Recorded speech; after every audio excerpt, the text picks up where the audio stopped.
Lesson 1 to 4, How to make production report. We learned how to see production status on the system in Lesson 1 to 3. This time, let's output the data as an hourly and daily production report. Use the report instead of current paper manual work.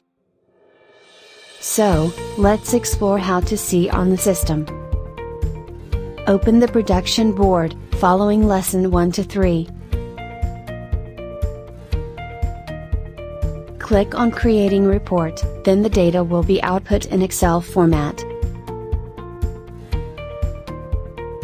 Easily get the production report without any manual work.